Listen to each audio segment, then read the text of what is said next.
I've loved this.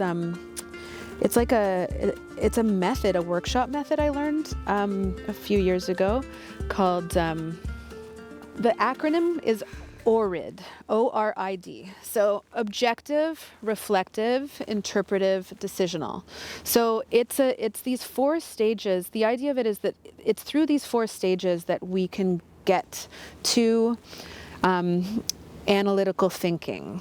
But we can't start at analytical thinking, and our students especially can't. So like any topic, the first thing is you have to have an objective question, like what are the things, in that time and place?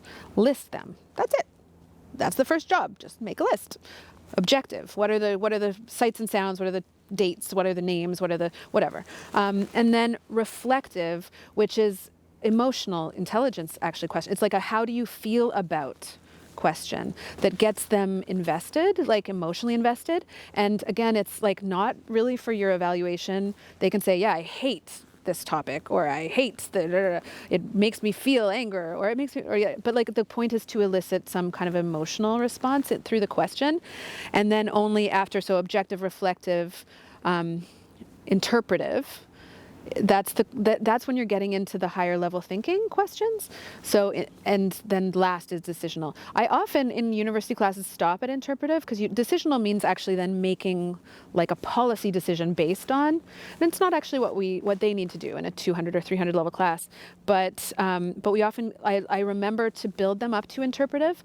But the reason I brought this up in terms of like physicalizing things is we do it physically. Like we don't actually just do it as lists. So I do a lot of like they write on, so they have to write the things. What are the qualities of a museum or whatever, and they list them, but then they put them all up. And we do that clustering. We do this like clustering exercise where I'm just a mediator at the front, and they tell me their job as a group is to put things together in patterns and columns that group together. And so we group them, and then and then you do the next set of questions. And what it does, so it physicalizes, everyone has taken their sheet and written something and put it up on the wall, and then it's everyone's. It's common, like you all own it. There's not like, hey, that's mine, and that's, no, everyone, you own all of it, the whole wall of ideas. And then the group organizes them, and it preserves it preserves the diversity of the group. So like sometimes, if we just do these things verbally, whoever's loudest or the first to speak, their story's going to dominate.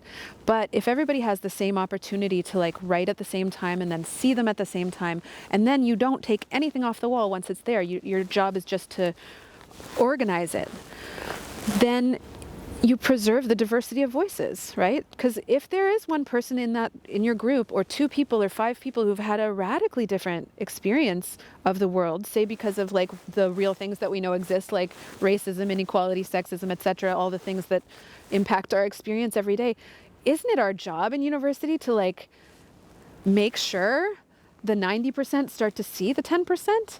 So anyway, I feel like it's a really like, so yeah, like these movement making, like also just group making of the conversation in these physical ways is like a really effective tool that I really loved using in class. And I've done it a few times. I haven't really figured out how to do it in the online format as well, but I really liked doing it through like a smaller, like a 300 level class with students 20 or less, and it totally changes. Like you get such deep conversations from it too. They respect each other so much. They can say hard things because it's a little bit like you don't know exactly whose is whose, right? Everybody has their pieces of paper or their Post-its. We've done it with Post-its, though they're a bit too small to see because the goal is actually to write on big paper and then move them around so that they can start, and they see patterns and they organize these columns. So the goal is to organize these columns that are responses to the question, and then to name the columns. Like, what is the topic here? What is the larger topic here that is a response? And then you get you can break them into smaller groups again and give each group like that column, and that's their work is to take that away and come up with like what's the one sentence that encapsulates everything here. But it's collaborative. It's intentionally collaborative, and it preserves like everyone's viewpoint, but it forces synthesis too. So that's one way that's like nothing to do with really art, I guess, but with making. And also now I use it for also designing my classes, like from the outset, because I try to think, okay, so we'll spend the first like 4 or 5 weeks really just like gathering. Like we're actually just gathering like data, right? We won't say that's what we're doing, but I'll know that's what we're doing. We're going to get, experience of this and experience of that, but we're going to like draw the pieces together. And then we're going to spend the next few weeks organizing the data. Where do they fit? Like what do we think about them? How do we react to them? And how do we find patterns in them, right?